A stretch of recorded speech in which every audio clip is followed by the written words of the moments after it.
gentlemen, inside the Borg and free from the hive mind, this is Rex Bear hosting Leak Project. The Leak Project was created to offer awareness and information not found in the mainstream news. With over 90% of the world's media controlled by only 6 enormous conglomerates, many people today are looking for more accurate information. The Leak Project offers a refreshing approach to the brain-drained media. Check back daily for new content as we thrive to bring you the cutting edge in news, current events, on-scene video footage, interviews, and most importantly, the truth. All right. We have a very special treat for you tonight, ladies and gentlemen. Guest Michael Cremo, who is on the cutting edge of science and culture issues. In the course of a few months' time, he might be found on pilgrimages to sacred sites in India, appearing on a national television show, lecturing at a mainstream science conference, or speaking to an alternative science gathering. As he crosses disciplinary and cultural boundaries, he presents to the various audiences a compelling case for negotiating a new consciousness on the nature of reality. Michael Cremo is a member of the World Archaeological Congress and the European Association of Archeologists, as well as an associate member of the Bhaktivedanta Institute, specializing in history and philosophy of science. Michael, thank you so much for joining us tonight. How are you doing? Oh, I'm doing just fine. Great to be with you and all your listeners. Thank you so much. I've had an opportunity to go through some of your books, and the information on there literally is mind-blowing. Talk about if we really did walk with the dinosaurs billions of years ago, and you have some very compelling evidence to point to that. It sure does shatter the paradigms of the way most people were raised and the way people are taught in society and the schools. So incredible stuff. I'm hoping we can get as much information as possible with the time we're having you here on the show. But before we get into some of the juicy topics, if you could definitely tell us a little bit about yourself and how you got into alternative archaeology. What was it that gave you that aha moment and made you say, hey, this is what I'm going to get into with my life? Well, I think the path I've taken has a lot to do with the way I grew up. My father was a military officer. He was an intelligence officer in the United States Air Force. And that meant a few things for me as I was growing up. And one thing it meant was I was moving to a lot of different places. Our family would move from place to place within the United States and to different countries around the world. So that opened my eyes to the understanding that there's more than one way to look at things. There's a lot of different perspectives that one can have. And another thing that I learned growing up among people in the diplomatic service and the intelligence services and the military is that there is such a thing as secret knowledge. There are things going on in the world that most people don't know about. There are facts that are hidden from view. So that had an influence on me as I was growing up. So I got exposed to a lot of different cultures as I was growing up. And among all the cultures that I came in contact with, one of them made a lot of sense to me, and that was the spiritual culture of ancient India, where there were a lot of different ideas that were quite different than what I learned from my teachers in high school and university. For example, when I started looking into the ancient Sanskrit writings of India, I could see there were accounts of a human presence on this planet going very far back in time, many millions of years, actually all the way back to the very beginnings of the history of life on Earth. And that was something that, as I said, was different from what I was learning in school, in high school or in university. There, my teachers were telling me that the first human beings like us came into existence less than 200,000 years ago. And before that, they said there weren't any humans like us, only more primitive ape-like human ancestors. So this idea that humans have been around for vast periods of time was something new. Of course, it's something that's found in a lot of the different ancient wisdom traditions, not just in the ancient Sanskrit writings of India. But I began to wonder about that. Is there any truth to that, or is it simply mythology? And that's what got me looking into the whole history of archaeology. And, when I looked in the textbooks of archaeology, the current textbooks, I didn't find any evidence that humans like us have existed for these vast periods of time. But I decided, okay, let me look beyond the textbooks. That was something that I learned as I was growing up, that there are facts sometimes that are hidden away. So I started looking into the whole history of archaeology beyond what's in the textbooks today, going back into the old scientific reports in the scientific literature. And when I did that, I found many examples of scientists finding human bones, human footprints, human artifacts, many millions of years old. So I collected all of those reports into a book called Forbidden Archeology, which is probably the book that I'm best known for. And so that's, Rex, that's how I got into this whole topic of alternative archaeology, or as I call it, forbidden archaeology. Fantastic. And when you say that these Sanskrit writings talk about how human origins go all the way back to the beginning, could you explain that to us a little bit? What were we in the beginning? Just light beings, or were we actually physically here at the source like we are now? Were we advanced? Were we using 100% of our mind versus the 10? What could you tell us about that? Well, that's a great question, Rex, and that's a question a lot of people started asking me after they read my book, Forbidden Archaeology. They said to me, well, okay, you've got all this evidence that human beings have been around since the beginning, really. They didn't evolve from apes and monkeys, as we're taught now. Then where did we come from? And to answer that question that came from my readers, and I'm hearing it from you again today, to answer that question, I wrote a book called Human Devolution, a Vedic alternative to Darwin's theory. And what I said there is, before we even ask the question, where did human beings come from, we should first of all ask the question, what is a human being? And today, most scientists will say that we're just machines made of molecules in competition with each other for survival. As evolution scientist Richard Dawkins put it, we are survival machines, robot vehicles blindly programmed to preserve the selfish molecules known as genes. So it's a very materialistic picture of what a human being is. We're just machines made of matter, robot vehicles competing with each other for survival on this planet. And it's a very materialistic conception of who we are and what we are. As far as consciousness is concerned, such people would say, well, consciousness just comes from chemicals in the brain.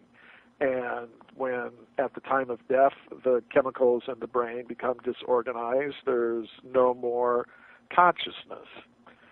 I take a different approach to this whole question of who we are. I say we are originally beings of pure consciousness. And this is an idea that's found in a lot of the different ancient wisdom traditions. It's certainly there in the Vedic teachings of ancient India.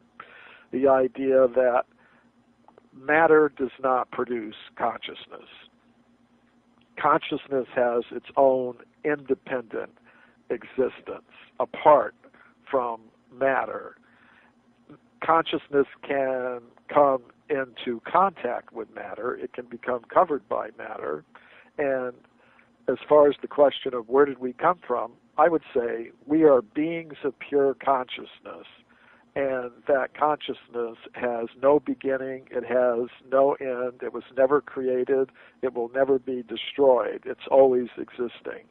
And we were originally existing on a level of pure consciousness.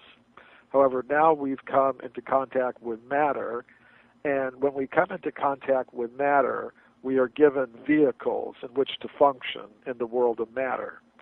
Just like as human beings, we're normally meant to live on the land. If we want to live in a different element like water, we need some vehicle that will allow us to function under the water, like a submarine or a diving suit. So when a conscious self comes into contact with the material energy, it's given a vehicle made of the material energy in which to function on this level of reality. And there are different types of vehicles. There are plant vehicles, there are animal vehicles, there are human vehicles, and the full range of them is always available because each conscious self has its own level of awareness, and a particular type of vehicle will be more suitable for it than another. Just like we see people like to ride different kinds of vehicles, different types of automobiles, motorbikes, different types of vehicles. So that human vehicle was available, and the plant vehicles and animal vehicles were also available. So according to one's level of consciousness, one is placed in a certain type of vehicle. And the vehicle itself is temporary. So when the vehicle made of matter comes to an end, just like any body made of matter comes into existence at some point, and at a certain point it undergoes the experience we call death. But the conscious self does not die. It is never created, never destroyed. It just goes into another vehicle, and it keeps going into other vehicles until it's able to raise itself up beyond the level of material consciousness. Then it can exist without having to undergo the experience of the vehicle taking birth and death, coming into being and going out of existence. Fantastic. And, you know, some of this stuff that you have as far as artifacts, if you could maybe tell our listeners the oldest artifacts that you've found. Well, there's actually hundreds of these cases. I'll go over a few of the ones that I've always found very interesting.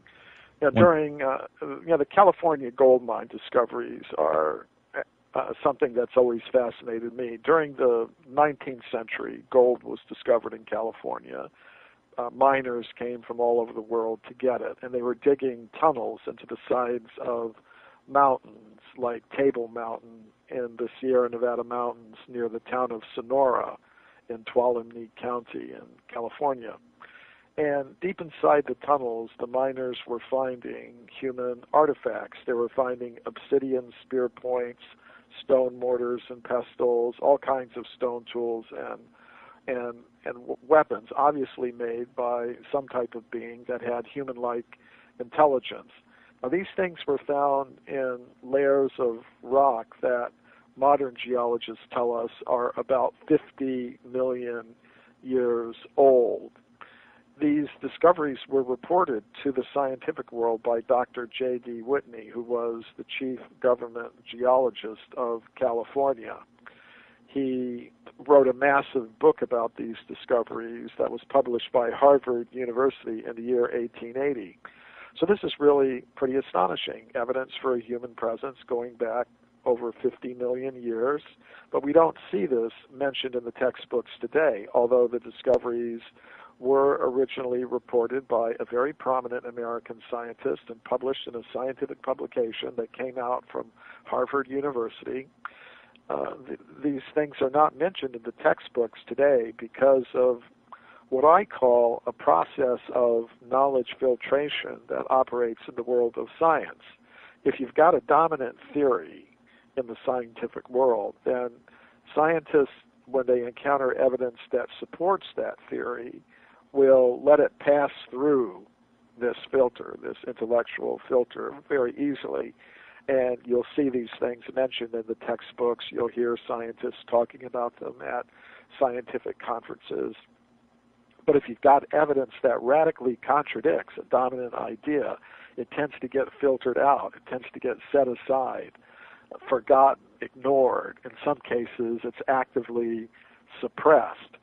So around the same time that Dr. Whitney was reporting these discoveries, there was another American scientist, Dr. William Holmes from the Smithsonian Institution, who said if Dr. Whitney had understood the theory of evolution, the dominant theory, then he wouldn't have published those reports because he should have known they can't possibly be true. It can't possibly be true that humans were existing that far in the past. The theory just doesn't allow it. So in that way, the discoveries were forgotten.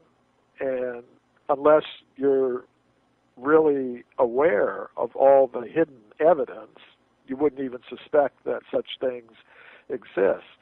Now, some of the artifacts from the California gold mines are still in a museum in California, and I've actually been in and I've seen them and photographed them.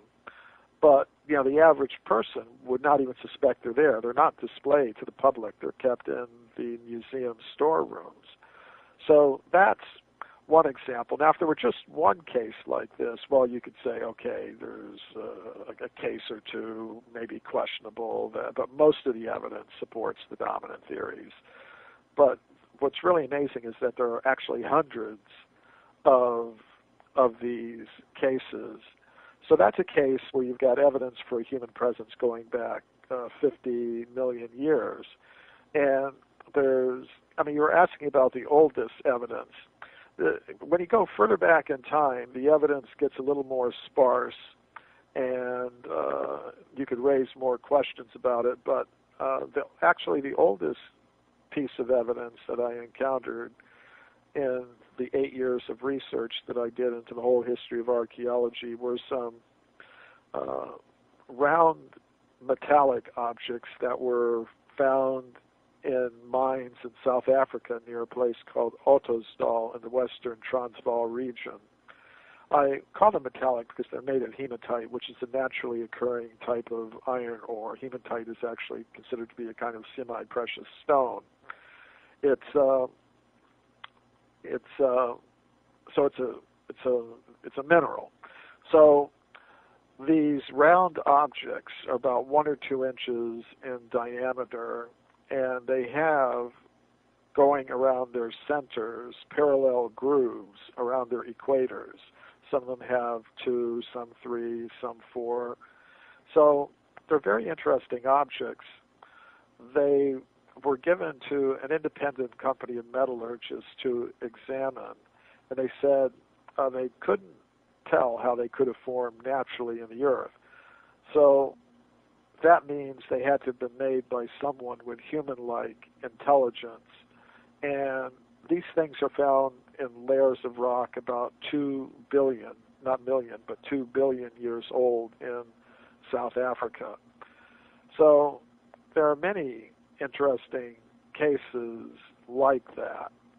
That's one of the more extreme cases. Do they have any idea what they might have been used for? Well, people have written to me with different ideas about what they may have been used for. Some have suggested maybe they were a type of weapon, like a cannonball or something, or a musket ball or something like that. That's one idea that's been proposed. Some people have written to me speculating that wondering if they were radioactive, and maybe they were some kind of means for storing radioactive waste or something like that. Some people have made other proposals. When I look at them, I kind of have a sensation maybe there was some kind of game piece used in some sort of game. But there are a lot of speculative ideas about what they may have been used for among the people who consider that they were made by some sort of intelligent being. Quick, I've seen those before, Michael, and they certainly are an anomaly because, as you're right, they're circular and they've got those weird grooves parallel. The game piece does sound like an interesting theory. That could very well be. Correct me if I'm wrong here, but didn't they also circulate in a certain way, or they had another anomaly that made it very likely that they were artificially created? Well, in the original reports, which came out from a tabloid newspaper, it was stated that they would rotate in the museum case in which they were displayed at the Museum of Natural History in Klerksdorp, South Africa. So there were reports like that. Of course, this is not a report from a scientific journal. It's a report from a tabloid newspaper, which some people question. Of course, I don't think that everything mentioned in a tabloid newspaper is necessarily correct, but it's not necessarily wrong either. Right. So, it's interesting. I put a picture of one of these objects in my book, Forbidden Archeology. And when the book came out, a television producer in Europe got in touch with me and and wanted to know where exactly the object was, and because he wanted to go down to South Africa and film it. So I put him in touch with the director of the museum, who informed us that that object had been stolen from the museum by a person he called a, quote, white witch. So that's another whole aspect of things. I hope it's being put to good use by whoever took it. But that adds another dimension to it, beyond the purely physical. Right. Now, also, when you get into some of the different types of skeletal remains and bones that were found, I've read reports from 12-foot Cyclops-type beings to just other large skeletal remains of, a giant person or giant people, basically. What information do you have on that you could share with us? Well, I definitely believe that large-size humans existed in the past. There's a lot of information about that in a lot of different ancient wisdom traditions. It's there in the Bible, which talks about the giant Goliath and about how in ancient days giants lived in the earth. And it's there in the ancient Sanskrit writings of India, which say that in previous ages, living things were bigger than they are today. So that's a general principle that I accept, that in the past, living things, including human beings, were larger than they are today. I live in California. In the Sierra Nevada mountains, you've got the California redwood trees, which some of them are over 5,000 years old, and they're the biggest things on Earth. They're hundreds of feet tall, over 300 feet tall, and they're huge. They're actually the biggest living things on Earth. And I think they're holdovers from a previous age when not only the plants, but other kinds of living things were much bigger than they are today.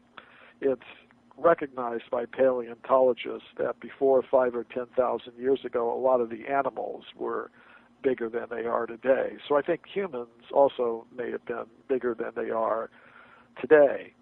Now, the question is the evidence for this. There's a lot of photographs that circulate on the web that are unfortunately Photoshop hoaxes, or if you try to track down the actual specimens, the large-size human bones, you can't do it really. So we have to be careful about evidence like that. There was one famous picture that's been circulating on the web for years. Correspondents have sent it to me many, many different times. It shows a huge skeleton lying in the ground with some little human figures, archaeologists around it with shovels and picks and things like that. So, I studied this picture, and from, there was the skull of this thing, which was huge, and behind the skull was standing one of these little archaeologist figures. And I could tell from the shadows on the skeleton that the light source, the sun, was high and to the rear. So the person standing behind the skull should have been casting a shadow over the top of the skull, but he wasn't. And that kind of clued me into it. Well, this is a Photoshop collage. And it was later admitted, that this photo, which circulates very widely on the web, was indeed made by somebody for a contest, like a Photoshop kind of contest. So that is one problem with this sort of thing, that a lot of the evidence that we see circulating around may be either not real or very difficult to verify. The most credible report that I've seen for large-sized human bones comes from a report that came out of France late in the 19th century. It was published in the scientific literature. There was a French anthropologist named Georges Lapouge, and he found some large-sized human bones at a place called Castelnau in France, in central France. And it wasn't a complete skeleton, but there were pieces of human bone, a thigh bone, a femur, and an upper arm bone. It's called a humerus. And physical anthropologists, if they have, say, a thigh bone, they can measure it and they can tell you how big the human being would have been that had that kind of a thigh bone of that size. And they determined that the creature that had, the human being that had that thigh bone had to have been about 11 feet tall, which is really pretty huge. I mean, sometimes you see reports of discoveries of skeletons of people 7 feet tall, but there are people 7 feet tall today. You know, they're on the NBA basketball teams. There are even one or two people today 8 feet tall, but say there's nobody 10 or 11 feet tall. So there was a scientific publication about this discovery with photographs and measurements, and that's the most credible evidence for large-size human bones that I've encountered recently. And you know, like I said, there are many other reports. There are hundreds of other reports of large-size human bones having been found. When I was in Russia once, somebody told me that in a mosque in Samarkand, they have a tomb of an old saint who was 24 feet tall or something like that.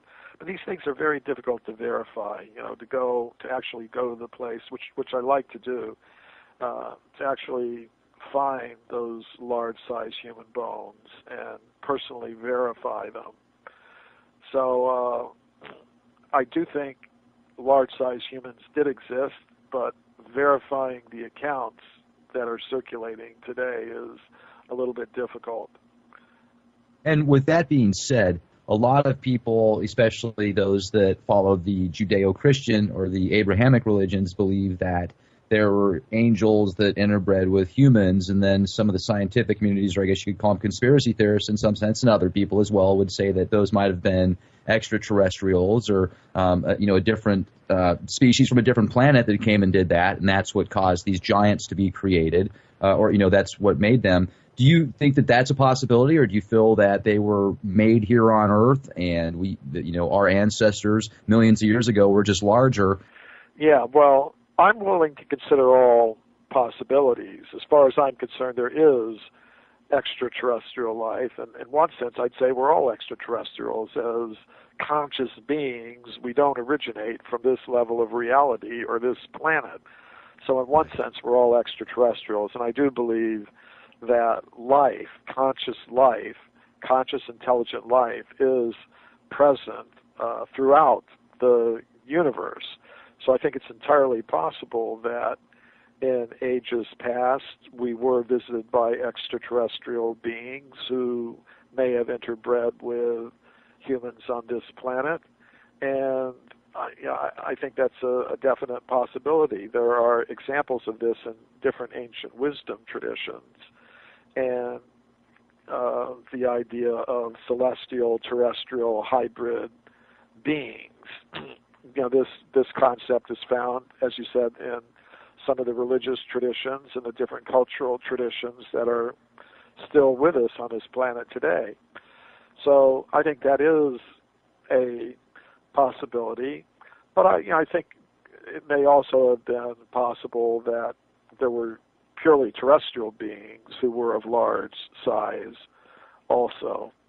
So I don't think one thing rules out the other.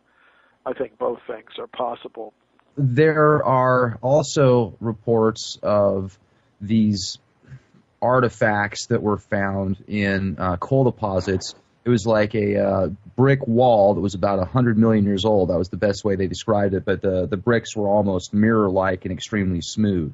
Do you have information on that? I think it was found somewhere in Oklahoma or something. Yeah, that was a case from early in the 20th century from Heavener, spelled like heaven, but I think it's pronounced Heavener, Oklahoma. Maybe I've got the pronunciation wrong. Forgive me if anybody's from there. But once I pronounced it Heavener, and somebody told me it's Heavener, Oklahoma. So there was a man there who was working in a coal mine about 2 miles underneath the ground, and they were blasting out what they call rooms in the coal using dynamite. In other words, they would set off a charge, and it would open up some space, and they would clear out the coal, and then they'd set another charge, and then clear out the coal. So when they were clearing the coal out of one of these rooms, this miner and his co-workers noticed at the end of the room a wall, and it was made of 6-inch square blocks of stone. And the man said in an affidavit that he signed that the stone was polished to like a mirror-like surface, and the coal in these mines dates back to the Carboniferous period, which is over 300 million years old. So it was really pretty amazing. He said when they informed the mine managers of this, they were taken out of the mine was closed, and they were sent to another mine to work. It really is interesting. There are other interesting discoveries from coal mines. In the year 1862, there was a scientific journal called The Geologist, and it published an interesting report of a human skeleton that had been found 90 feet deep in coal deposits in Macoupin County in the state of Illinois, which is near St. Louis. And according to the report, above the skeleton was a thick layer of slate rock that was unbroken. And that's an important detail because sometimes people try to explain these discoveries away by saying, okay, maybe a few hundred years ago or a few thousand years ago, there was a human skeleton near the surface, and it kind of slipped down through an ancient fissure down into some very ancient coal deposits, and or they might say, well, there was a burial, somebody buried a body. But people normally don't bury bodies 90 feet deep in the ground, and even if they had dug a grave, or if there had been a fissure, that possibility is ruled out because the report said the layer of slate rock above the skeleton was unbroken. That means no fissure, no burial. And according to geologists in the state of Illinois, the age of the coal at that location, at that depth, is again about 300 million years. And then there was another report, also again from the state of Illinois, from Morrisonville, Illinois, in the year 1892, told of a woman named Mrs. Robert Culp, who was putting pieces of coal into a coal-burning stove, and one of the pieces was very big, too big to put in the stove, so she broke it in half. And when she broke it in half, there was inside the coal a gold chain about 10 inches long. And she picked up the gold chain, at the middle, and both of the pieces of coal were hanging off on, still attached to the ends of the chain. So from that report, which was published in the Morrisonville Times, which is a newspaper in that city, from that report we were able to tell what mine the coal came from. And it turned out, again, that the coal was about 300 million years old. And then there was another case that recently came to my attention. It's from the state of West Virginia. There was a man named Newton R. Anderson. When he was 10 years old in 1944, he was a little boy, but one of his household chores was to put coal into the coal furnace in the basement of his family's house, because they were using coal to heat the house and the water and stuff like that. So it's the same sort of story. He was putting coal in, and one big piece of coal fell off from his coal shovel onto the floor and broke in half, and he found a metal bell, a handbell, in this piece of coal, and this bell was about 7 inches tall, and it looked like the kind of bell that was used in ancient temple worship in India, of all places. So it was, again, studies were done of the coal, and it turned out that it was, again, over 300 million years old. So that is really kind of astonishing, because 300 million years ago is from before the time of the dinosaurs even. So you're right. There have been a lot of discoveries, interesting discoveries of human artifacts and even human skeletons being found in coal deposits many hundreds of millions of years old. Now, a lot of these discoveries come from the 19th century or the early 20th century, and I think there's a reason for that, because in more modern times, in the middle to latter part of the 20th century and today, a lot of the coal mining is done with huge machines. It's automated, and it crushes up the coal, and it just gets taken out of the mine, all crushed up. And it's not. But back in the 19th century and early 20th century, a lot of the coal mining was more hands-on.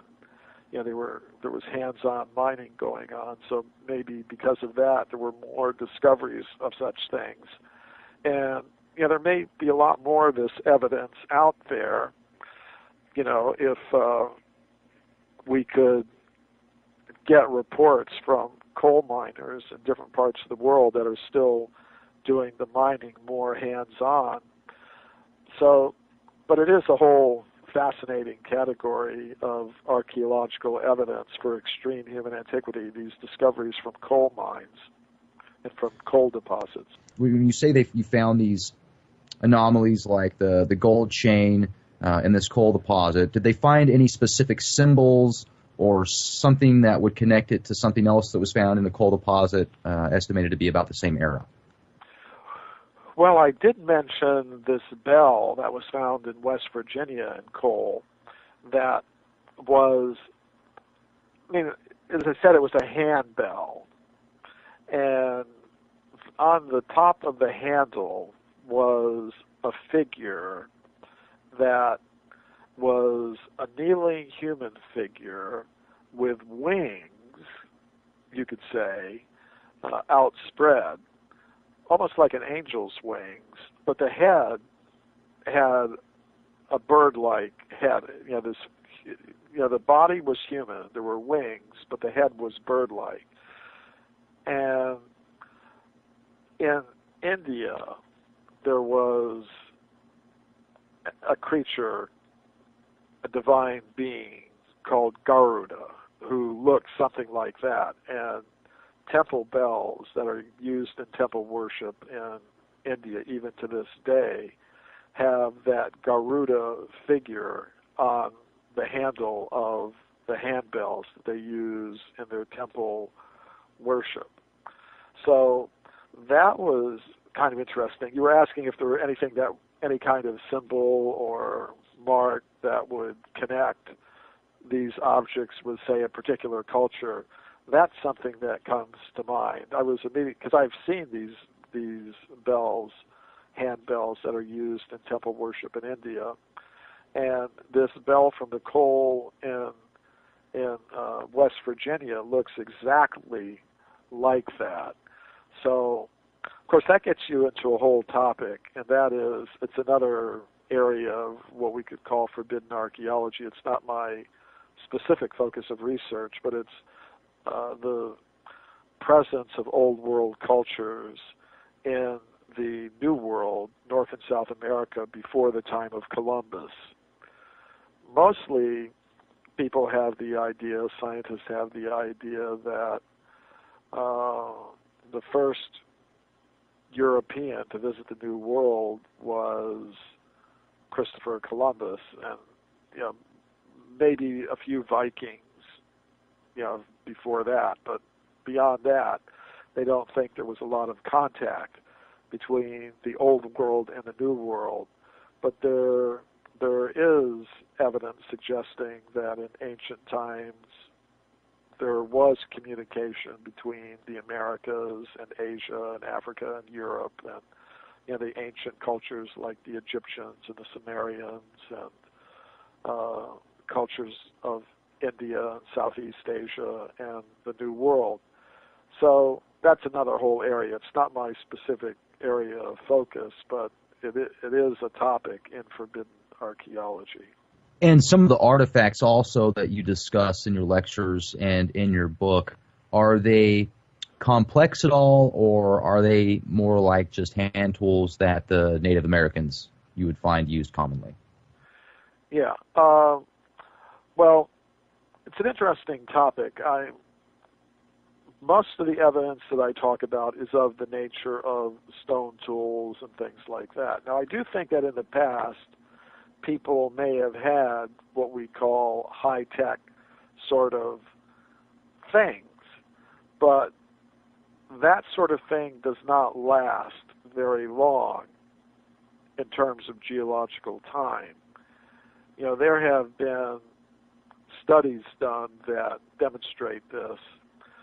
One reason why this topic comes up is ecological studies. Ecologists have pointed out that our worldwide urban technological civilization has caused a lot of damage to the environment. And sometimes they wonder, well, how long would it take the Earth to recover its natural state? Say if human beings disappeared today, how long would it take the Earth to recover?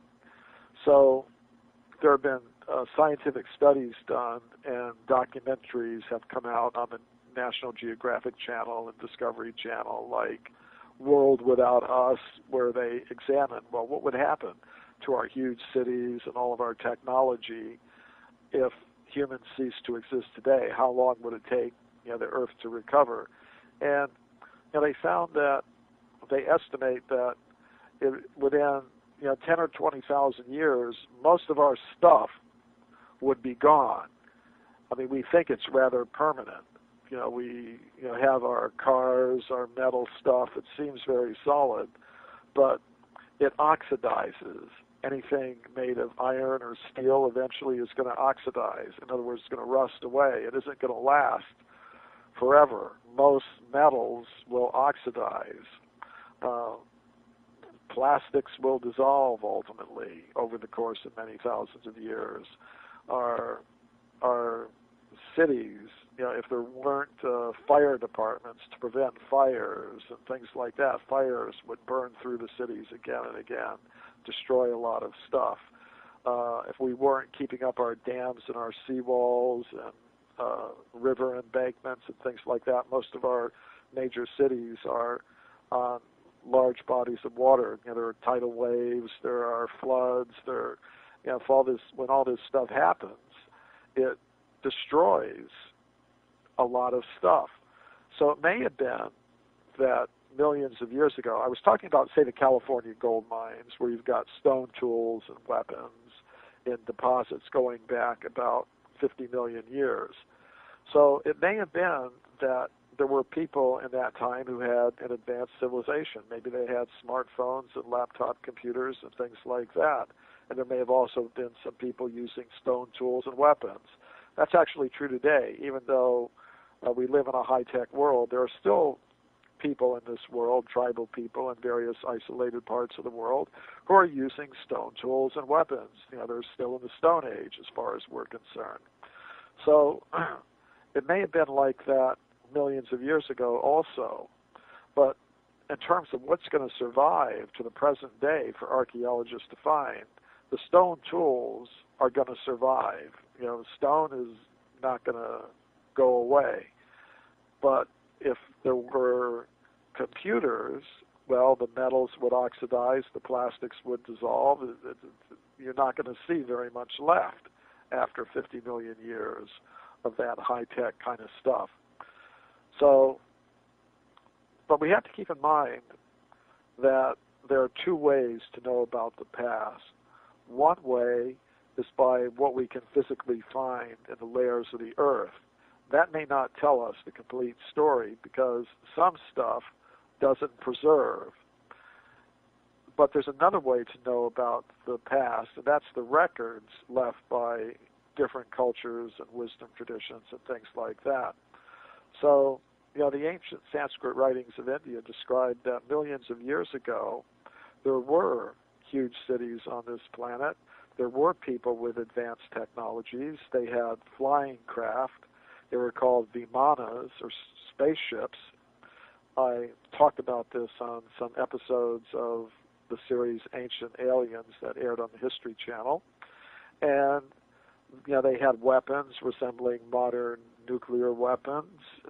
So there's another way to know about the past, and that's from the knowledge that has come down through the ages about what was happening in those ancient times. So I think people in the past did have advanced technologies and advanced scientific knowledge, but the physical remains may not have always survived because that kind of thing doesn't last very long in terms of the geological forces that operate.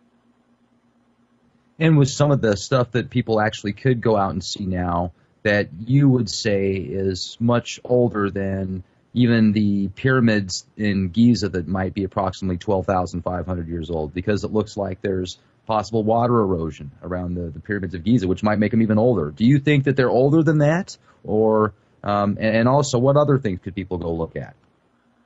Well, the kinds of things that I've been talking about in my books about archaeology are artifacts, stone tools, weapons, human bones, things like that. Those can be millions of years old. For example, I've been into the museum where the artifacts from the California gold mines come from, and those are about 50 million years old. They're human artifacts. So I think there are things in the museums that are actually millions of years old. They may not seem very significant. They may be stone tools, stone weapons, and things like that, but they were made by human beings. They are evidence for a human presence, and they are millions of years old. But there are other things as well, but they may be a little difficult for many people to comprehend, or they may be scientifically difficult to date. For example, all over India, there are temples that commemorate events that go back many millions of years. And these temples apparently have been built and rebuilt many different times over vast periods of ages. And they contain sacred images and things like that that could be many millions of years old. For example, there's one temple in South India called the Sri Rangam Temple. And it's a huge temple complex. The current buildings are maybe about 1,000 or 2,000 years old, but apparently there have been temples at this site for vast periods of time that have been built and rebuilt again and again over the course of actually millions of years old. But one of the sacred images that's worshipped in this temple is called Ranganath. If you look at the temple history, it's very interesting. This object, which is a form in stone of the Vedic god Vishnu, is said to be of extraterrestrial origin, that it came to Earth from some higher level of reality millions of years ago, and has been worshipped on Earth for many, many millions of years. So that is something that I've seen. I've been to this temple. I've seen this deity of Vishnu that is, according to the temple histories, many millions of years old. It's been continuously revered and worshipped for millions of years. So there are things like that on this planet even today, that can be seen that are very interesting, either in terms of their extraterrestrial origin or their antiquity, how old they are. Another time I was in a temple in Bali, which is in Indonesia, and this was the Temple of the Moon in Bali, and within the temple complex, they had, within the temple complex, there are different temple structures, and on top of one of the temple structures was this huge brass drum, a double-sided brass drum, huge, absolutely huge. And they say it's of extraterrestrial origin, that it came from the moon god, according to them. So there are some interesting things that can be seen on this planet. Of course, you were mentioning the Sphinx and the pyramids on the Giza Plateau. I mean, normally they think they're about 6,000 years old or 5,000 years old.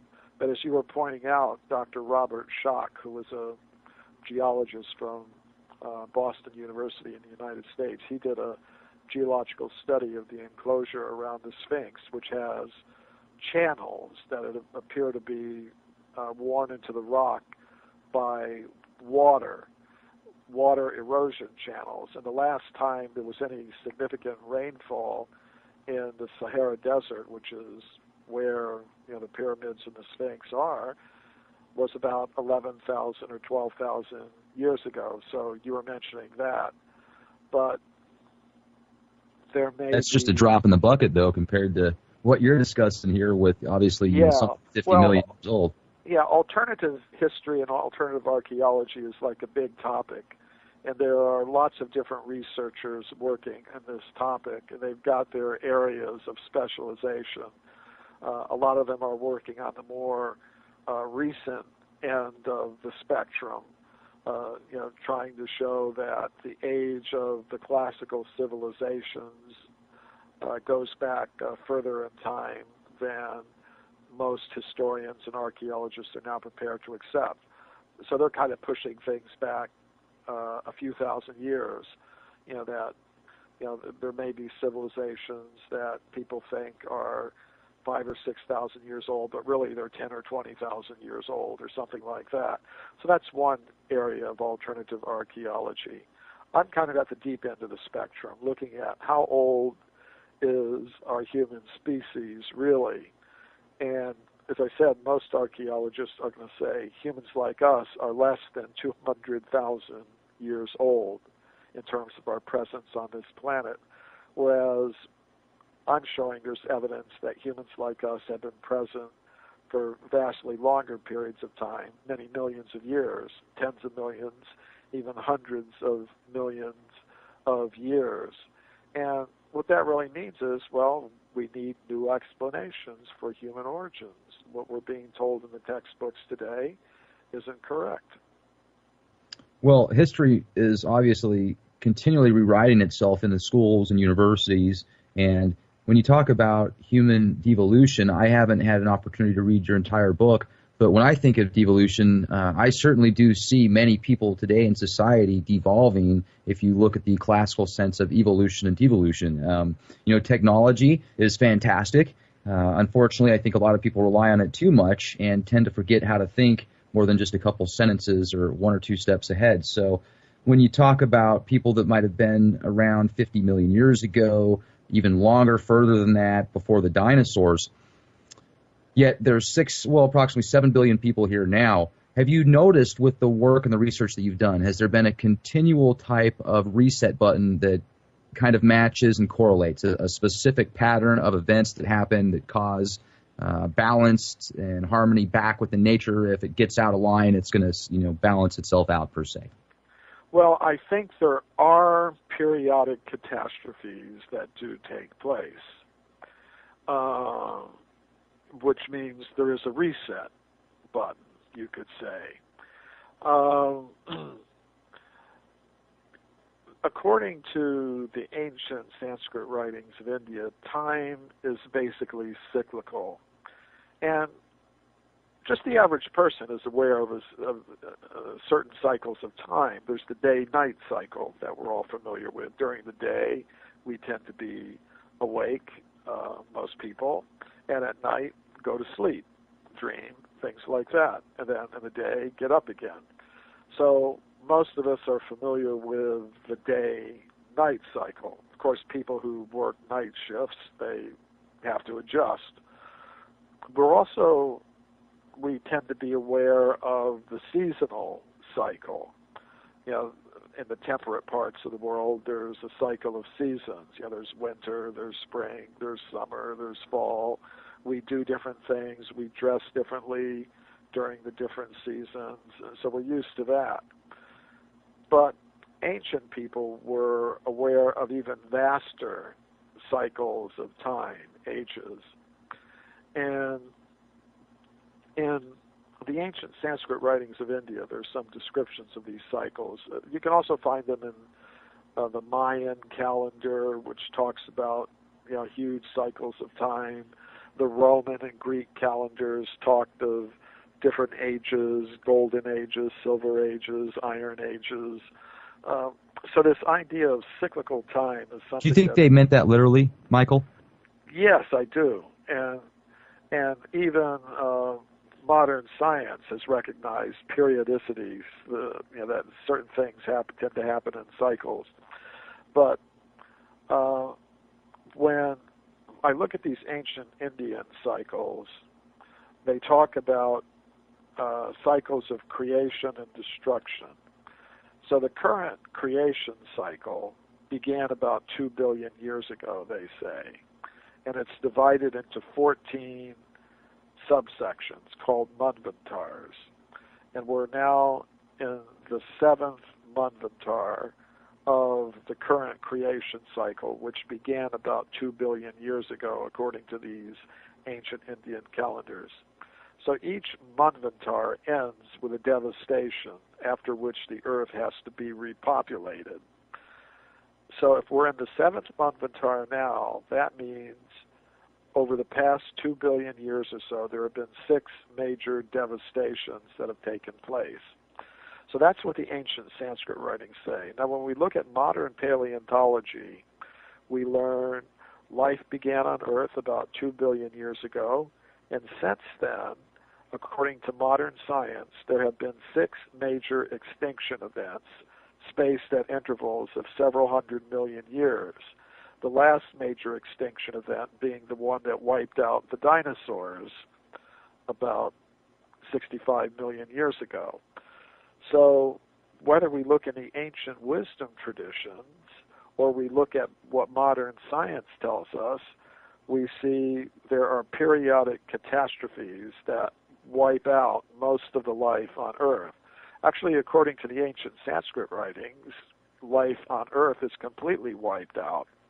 But, there's higher levels of the cosmos. It's, like people today are familiar with what they call cloud computing, which means you can store your files and your images and your programs on the cloud, so to speak, so that if your device gets destroyed, well, you get another device and you can download all your programs and files and pictures and music and stuff like that.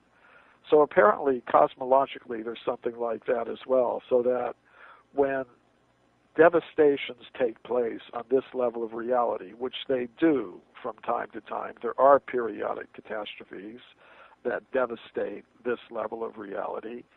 There is information on higher levels of reality which can be used to restore life on this level of reality. And that happens periodically. So you're kind of asking, earlier, do I think there is a reset button that things kind of go down for a while and then there's a reset and it starts up again from some better position? Yes, I do think that happens and has happened repeatedly in the history of life on Earth. And this was something the ancient Greek philosophers like Plato and Aristotle understood. They said, civilizations have risen and fallen many times in the long history of life on Earth. So yeah, I do think there is a reset button that goes on that is used from time to time. There's scientific evidence for that, and there is evidence from different ancient wisdom traditions for that. Well, let's jump back a moment when you said that, correct me if I'm wrong here, that the Sanskrit writings say life is basically destroyed. It's all destroyed. A lot of science right now is doing its best to pinpoint if this reality that we're in is almost a simulation type, almost holographic reality. Doesn't mean it's not real, but that's the essence of it. And you talk about catastrophes that happen, yet they're being recorded at higher levels of consciousness. So do you feel that we are like literally, I'm sure you've seen the movie The Matrix, do you feel that Yes, we might be that type of paradigm? I mean, that would be a good analogy, obviously not Mr. Smith and stuff like that as much, but just a good overall possibility? Yes, I do, because I believe in a consciousness-based universe, not simply a materialistic universe. A lot of modern astrophysics and astronomy is based on the idea that, well, there's just matter floating around in space, organized into different balls, like we're on a ball of stone called the Earth, that's floating around in the void, and there's a ball of stone called the moon that's circling around us, and then, you go on and on. There's a ball of burning gas called, the sun that's out there. It's a very materialistic way of looking at things, whereas I tend to look at it more rather than a matter-based, a consciousness-based picture of reality, where the concept of a virtual reality system makes a lot of sense. As I was saying in the beginning when we were talking about my book, Human Devolution, originally I think we're beings of pure consciousness. We have the ability to use our pure consciousness to perceive things, to act, but if we become egotistical or selfish, we can't exist on that level of reality anymore. The ruling principle of that higher level of reality is loving harmony. And if we become selfish or egotistical, we get put into an artificial reality system where we can act out our selfish desires using vehicles that are made for us. So it's almost like we've been put into a virtual computer game.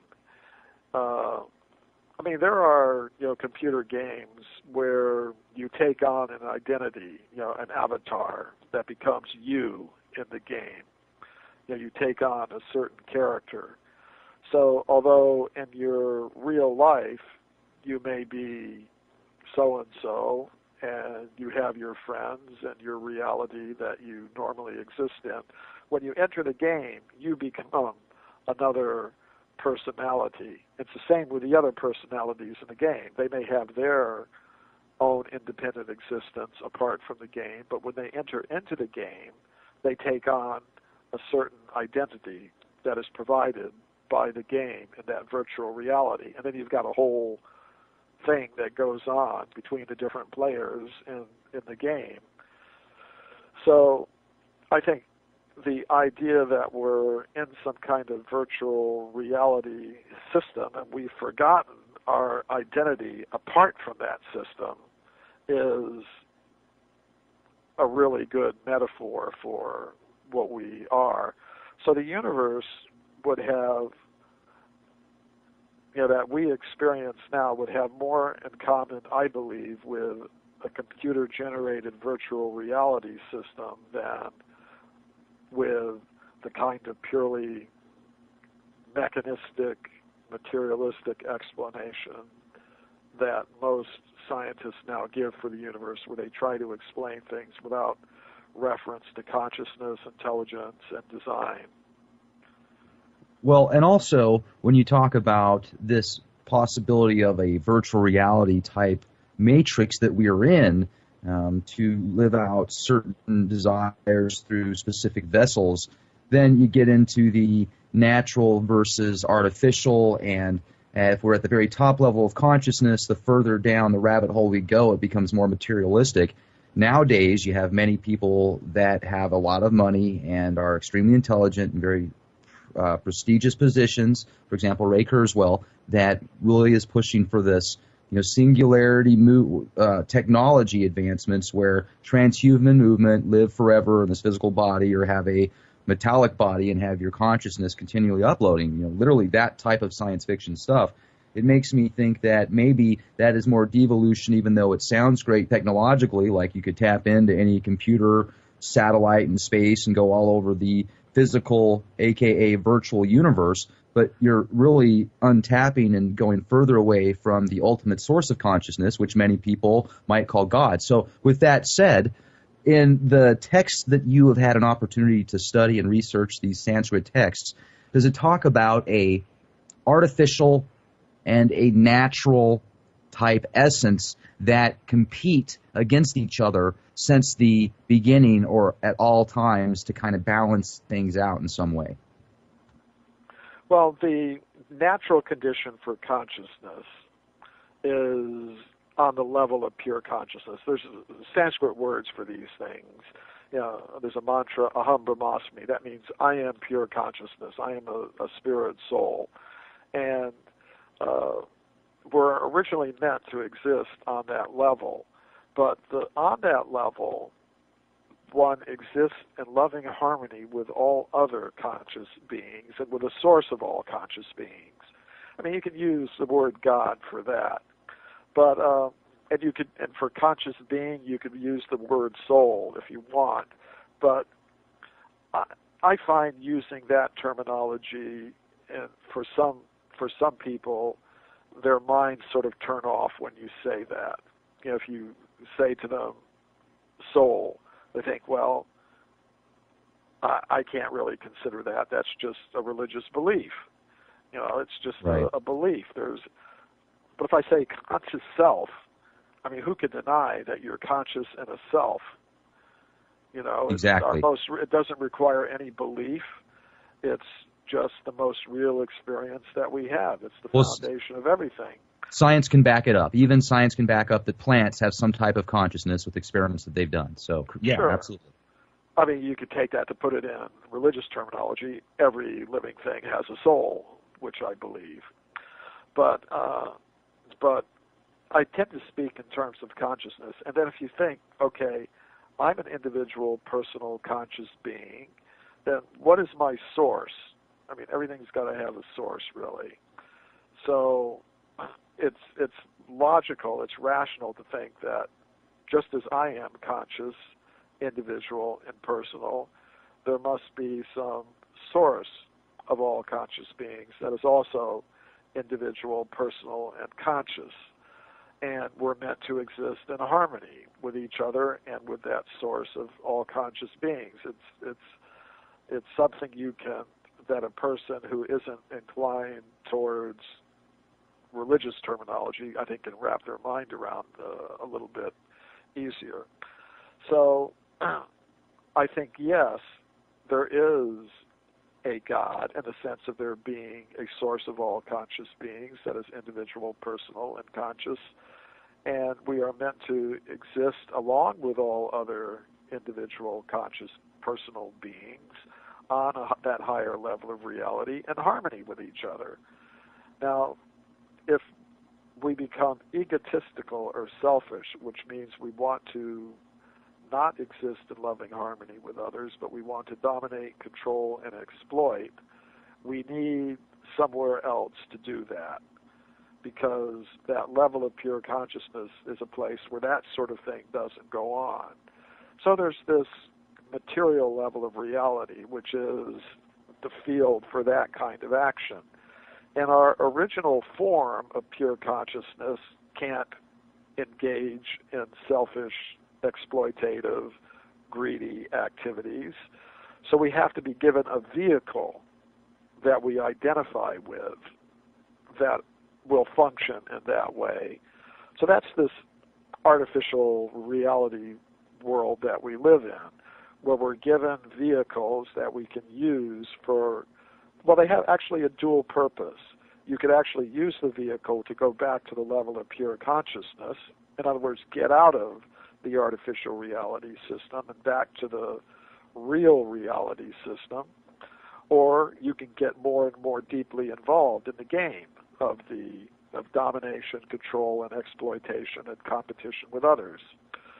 So there are two types of conscious beings in this world. One type is trying to go back to the original reality, and the other type is trying to go more and more deeply into the world of dominating, controlling, and exploiting matter and other material beings. So,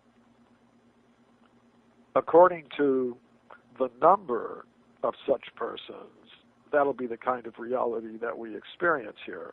It could be possible to have a whole worldwide human civilization organized in such a way that we try to satisfy our material needs in the most simple, natural, and efficient way possible without dividing ourselves into different competing, struggling groups and working cooperatively to raise consciousness back to its original pure state. But that isn't the situation that we're in right now. We're in the situation where we're at a time where there are increasing numbers of people who want to get more and more deeply involved into the competition, exploitation, domination, controlling mentality, and for that purpose, they want to convince us, well, we're just purely material beings, we're machines made of molecules in competition with each other for survival, and that's why that idea is being taught in practically every school system and every education system all around the world, because there are forces that want to see us remain entangled in this world of producing and consuming more and more material things and competing groups, because that generates wealth and power that those who are in charge of this system can use and exploit, and so it's that's one meaning of the term devolution, that getting more and more deeply involved and trying to dominate, control, and exploit matter to ignore our real nature and to avoid trying to restore our consciousness to its original pure state.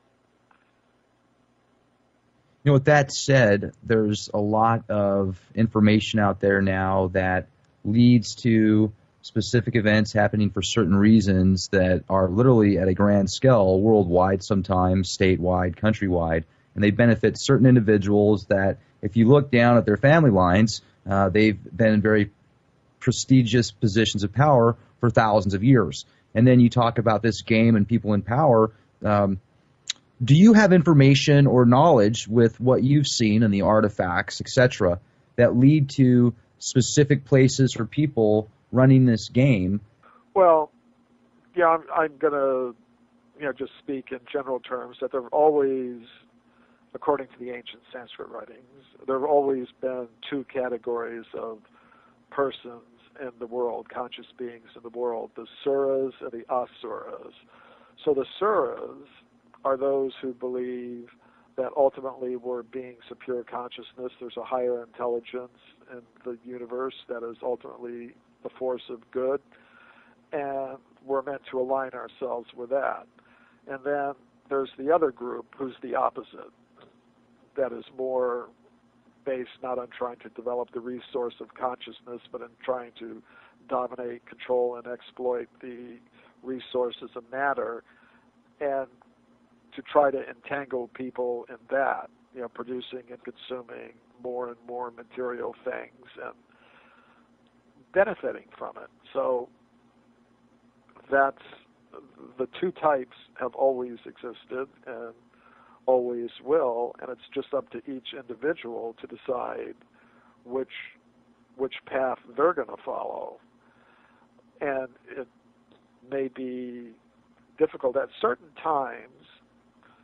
You could say the forces who are more on the side of developing consciousness are dominant in the world, and they're able to organize society and civilizations so as to further those goals. We're not in one of those times at the present moment. We're in a time when those who are more into dominating, controlling, and exploiting matter and engaging everybody in that, they're in the more dominant position now. So I'm not primarily a political theorist so I know there are those who get deeply into trying to trace out all the details, the who's and the whys of all of that. I've got my little area that I'm working in, but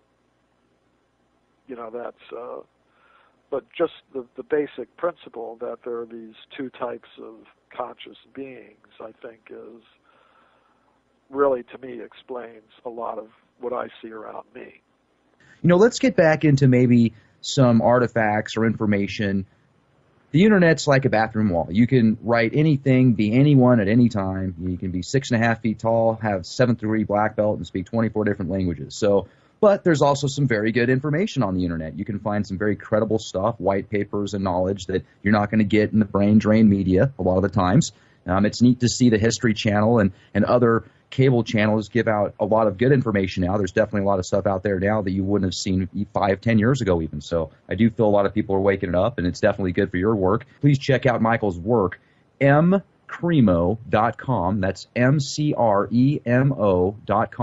Also, you've got some great reviews. I've been to Amazon.com, looked at a lot of the reviews you've got on there. I do that with all the people that I have an opportunity to speak with. And most of the reviews are really good. Even the reviews that aren't 5 stars, the funny thing is you read those and the people just say it's too much information for them. So I would take that as a compliment, Michael. You can't please everyone all the time anyway. So denial is a very powerful thing, and I really appreciate the information you're bringing out there for us.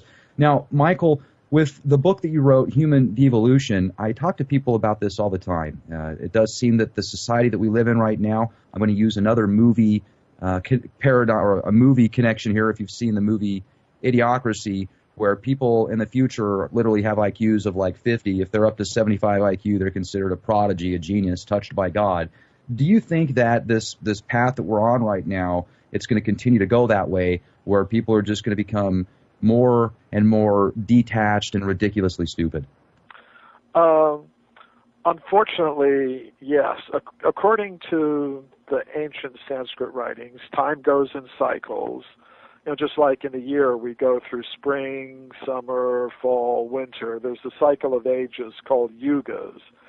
And it starts out with a golden age called Satya Yuga, when most of the conscious beings on Earth are very highly evolved in terms of their intelligence and their spiritual awareness. And then with each successive age, things get progressively worse. And we're now in the 4th age, which is called the age of Kali.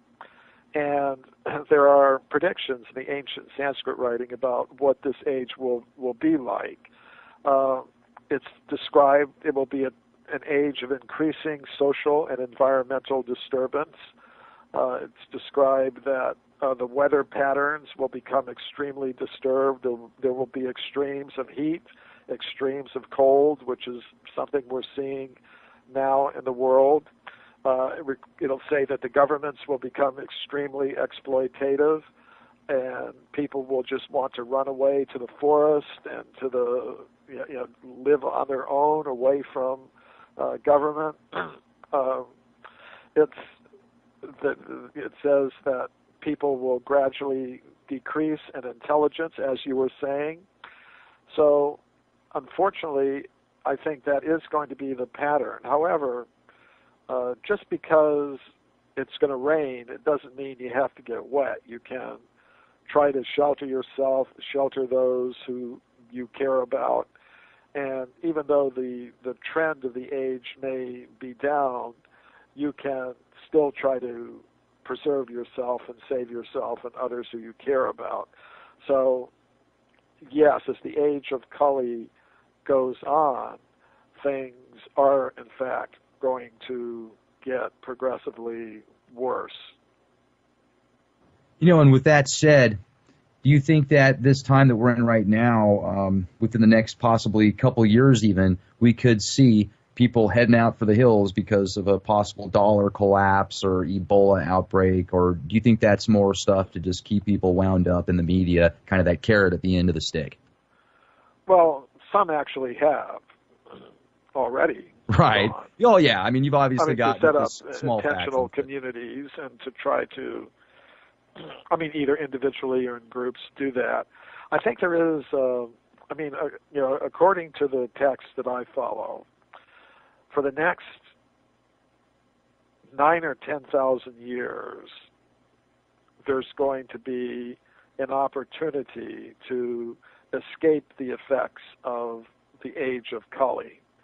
Although it's an age where the trend is down, for right now we're in an era where, despite all of the downward trends, there's an opportunity for people to come to higher levels of awareness. And as you said, you notice yourself in the media and on the web, there are areas where knowledge is being communicated, people are getting together, and so, yeah, there are things, that opportunity is there. Now, when you look at possibilities of the moon, what it is, how long it's been there, there's a lot of theories out there on that, and I don't want to get into the possible theories of if it's artificial or not, but I did do some research on Plato, and supposedly he was telling a lot of people that listen to him back when he spoke and did lectures that there were people around before the moon. Do you have any knowledge or artifacts or anything that might pertain to that? Well, I mentioned that temple in Bali, the Temple of the Moon, where they had an artifact, a huge brass drum that they say is from the moon. So in terms of what I actually think, I think all these planets are places where there are conscious, intelligent beings. They're all part of this virtual reality system, which is set up to give different conscious experiences. The Sanskrit word for planet or celestial body is loka, which can mean like location. Like, if you go on the web, you can go to different websites or gaming sites where you get different experiences. So I think our universe is like that. It's just a place that's been designed to give different types of conscious experience at different levels of reality. So I think all of the celestial bodies are artificial in that sense, just like any website or web location is artificial in the sense it's been designed and created to give a certain type of experience at that location. So I think all of the celestial bodies are in that sense artificial. Now, there's a lot of artifacts and information on Nibiru. You look at the texts that were written supposedly about, I think, 6,000 years ago on clay tablets, where planet Nibiru is the 12th planet according to Zecharia Sitchin, and it comes around every X amount of years and causes horrible catastrophes. Do you have any information or knowledge pertaining to that possibility? Well, different researchers in alternative history get their inspiration from different sources. Zecharia Sitchin, for example, was inspired by the Sumerian text. Other researchers are inspired by the Egyptian text. Other researchers are inspired by biblical text. I am inspired by the ancient Sanskrit text of India. Now, there may be some differences among these texts, but they have a lot in common as well. So one of them is the idea of periodic catastrophes. So I may not be all that well informed about all the details of what Zecharia Sitchin said,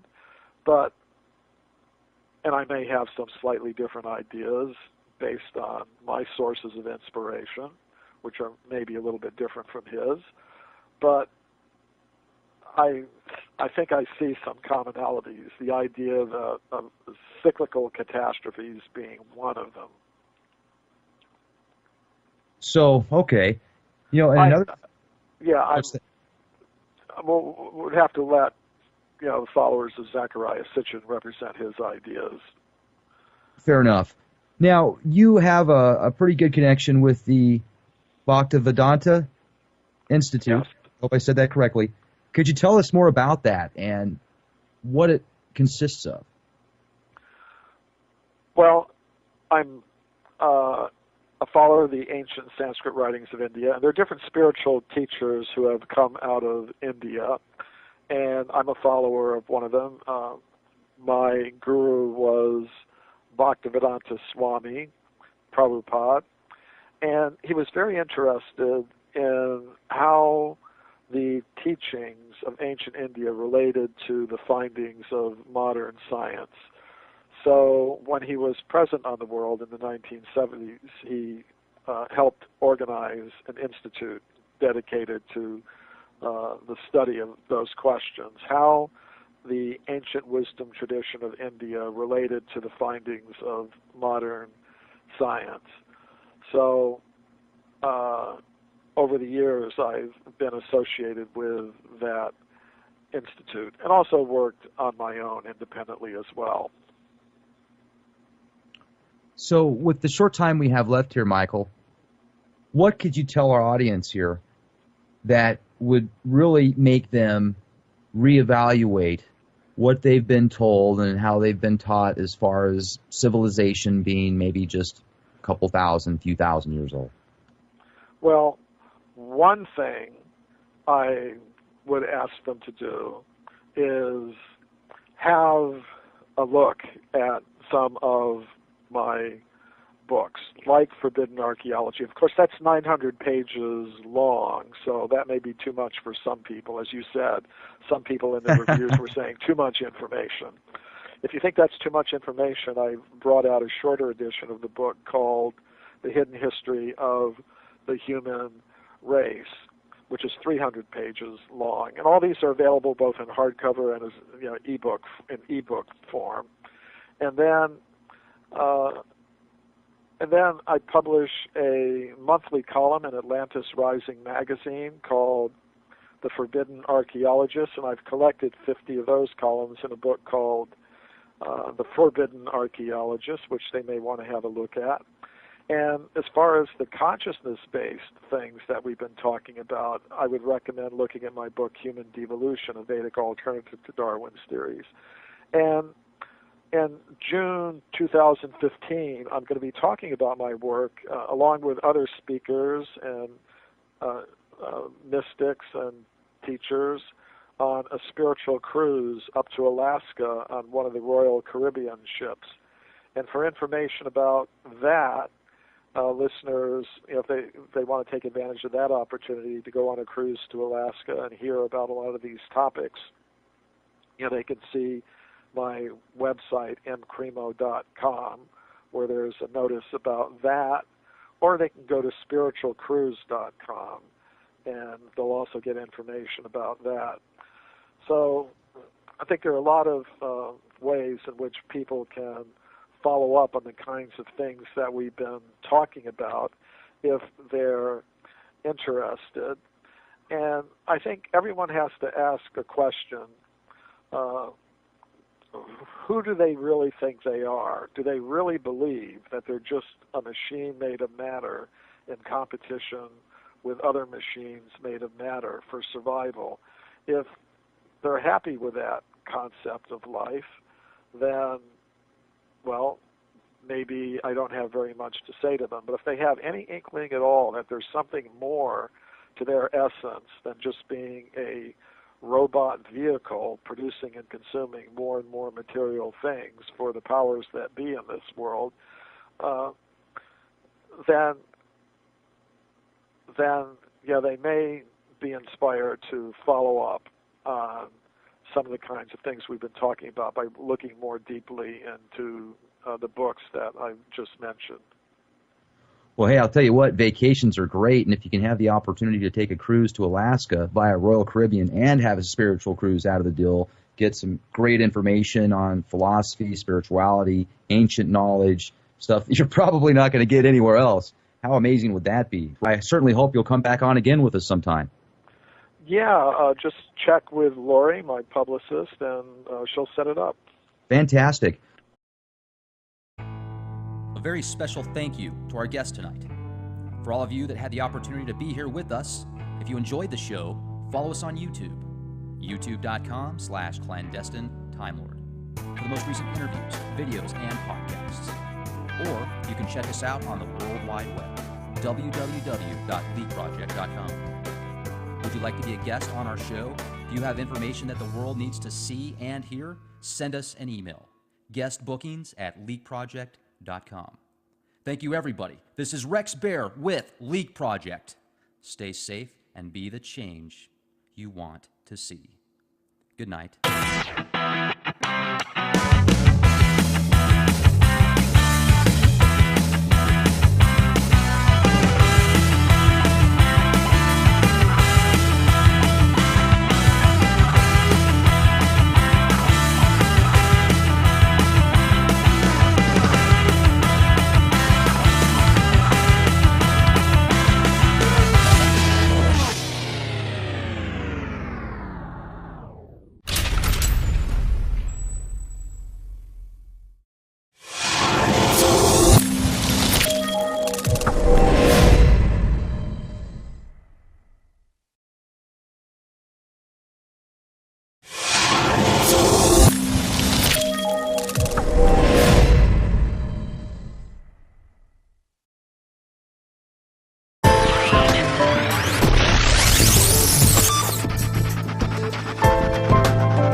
Inside the Borg and free from the hive mind, this is Rex Bear hosting Leak Project.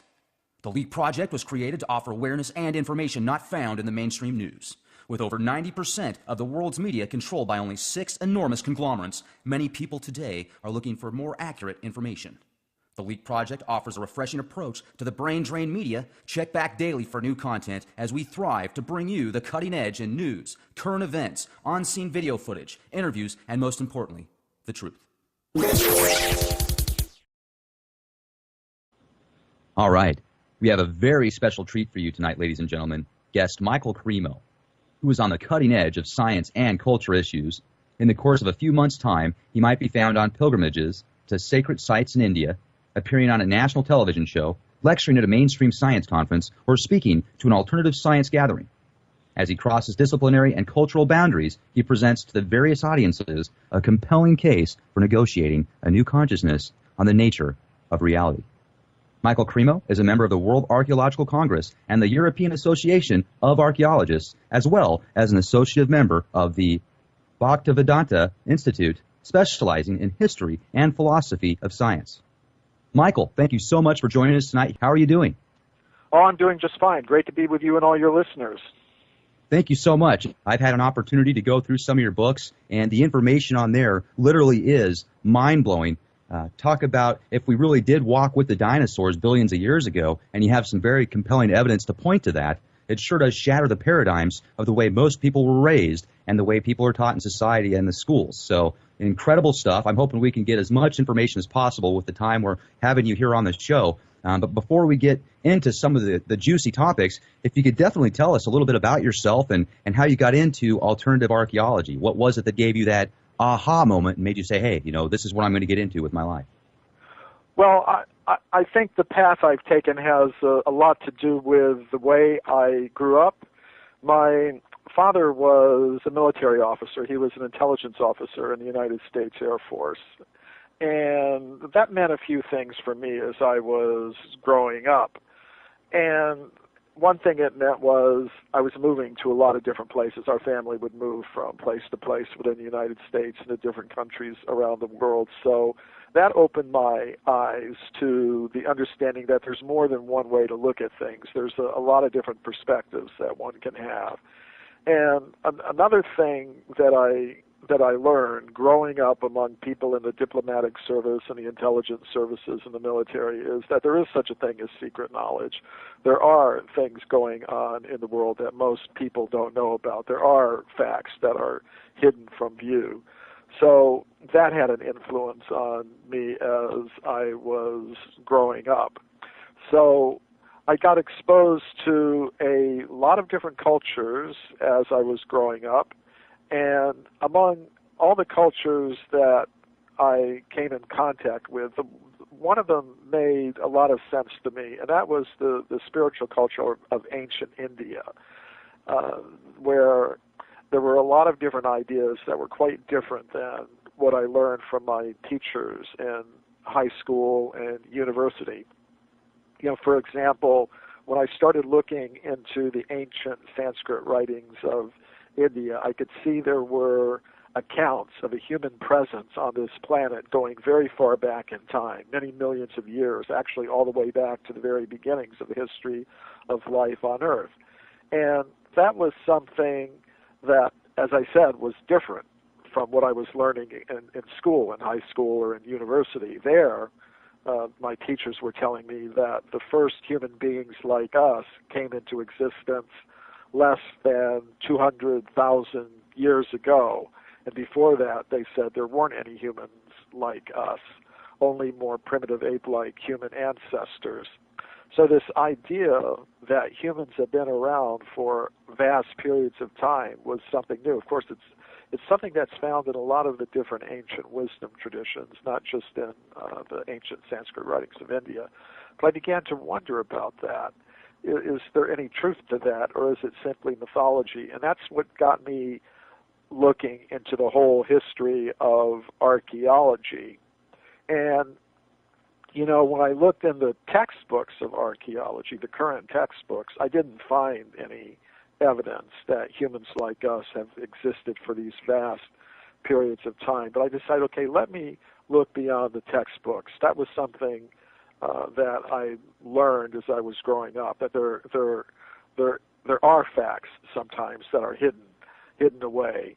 So I started looking into the whole history of archaeology beyond what's in the textbooks today, going back into the old scientific reports in the scientific literature. And when I did that, I found many examples of scientists finding human bones, human footprints, human artifacts, many millions of years old. So I collected all of those reports into a book called Forbidden Archeology, which is probably the book that I'm best known for.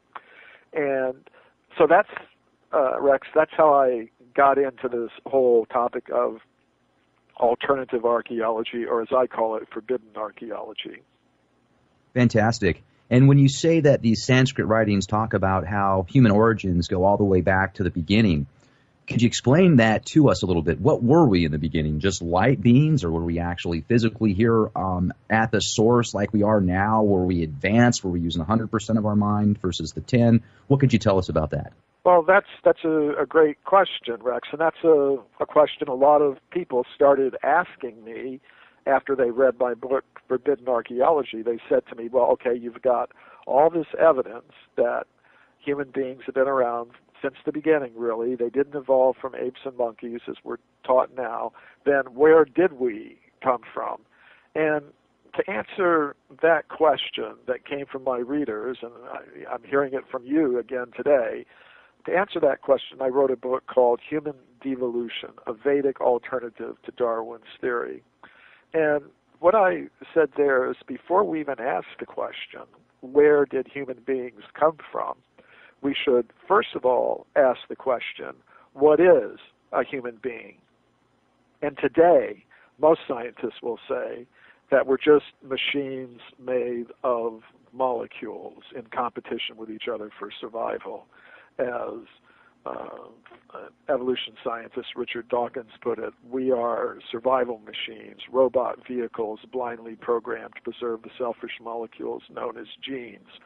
So it's a very materialistic picture of what a human being is. We're just machines made of matter, robot vehicles competing with each other for survival on this planet.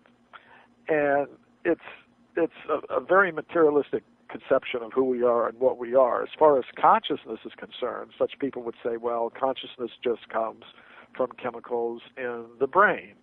And when, at the time of death, the chemicals in the brain become disorganized, there's no more consciousness. I take a different approach to this whole question of who we are. I say we are originally beings of pure consciousness, and this is an idea that's found in a lot of the different ancient wisdom traditions. It's certainly there in the Vedic teachings of ancient India. The idea that matter does not produce consciousness. Consciousness has its own independent existence apart from matter. Consciousness can come into contact with matter. It can become covered by matter. And as far as the question of where did we come from, I would say we are beings of pure consciousness, and that consciousness has no beginning, it has no end, it was never created, it will never be destroyed, it's always existing. And we were originally existing on a level of pure consciousness. However, now we've come into contact with matter, and when we come into contact with matter, we are given vehicles in which to function in the world of matter.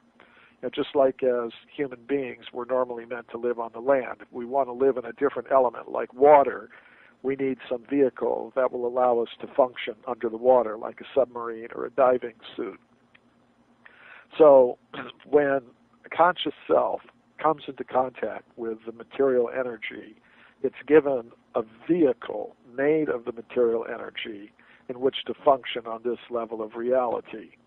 And there are different types of vehicles. There are plant vehicles, there are animal vehicles, there are human vehicles, and the full range of them is always available because each conscious self has its own level of awareness, and a particular type of vehicle will be more suitable for it than another.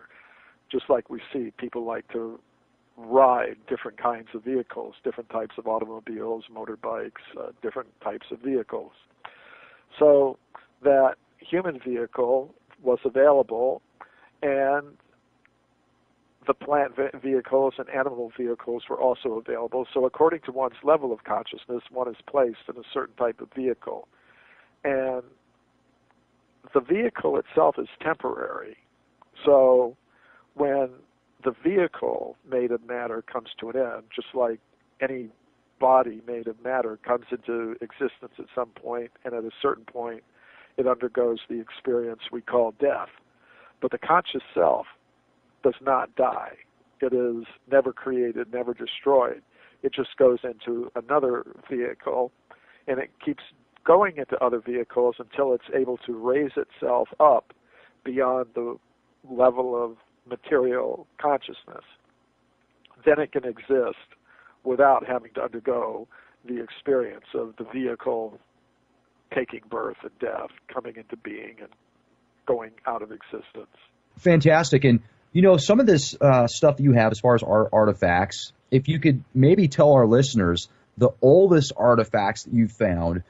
Well, there's actually hundreds of these cases. I'll go over a few of the ones that I've always found very interesting. You know, during the California gold mine discoveries are something that's always fascinated me. During the 19th century, gold was discovered in California. Miners came from all over the world to get it, and they were digging tunnels into the sides of mountains like Table Mountain in the Sierra Nevada mountains near the town of Sonora in Tuolumne County in California. And deep inside the tunnels, the miners were finding human artifacts. They were finding obsidian spear points, stone mortars and pestles, all kinds of stone tools and weapons, obviously made by some type of being that had human-like intelligence. Now, these things were found in layers of rock that modern geologists tell us are about 50 million years old. These discoveries were reported to the scientific world by Dr. J.D. Whitney, who was the chief government geologist of California. He wrote a massive book about these discoveries that was published by Harvard University in the year 1880. So this is really pretty astonishing, evidence for a human presence going back over 50 million years, but we don't see this mentioned in the textbooks today, although the discoveries were originally reported by a very prominent American scientist and published in a scientific publication that came out from Harvard University. These things are not mentioned in the textbooks today because of what I call a process of knowledge filtration that operates in the world of science. If you've got a dominant theory in the scientific world, then scientists, when they encounter evidence that supports that theory,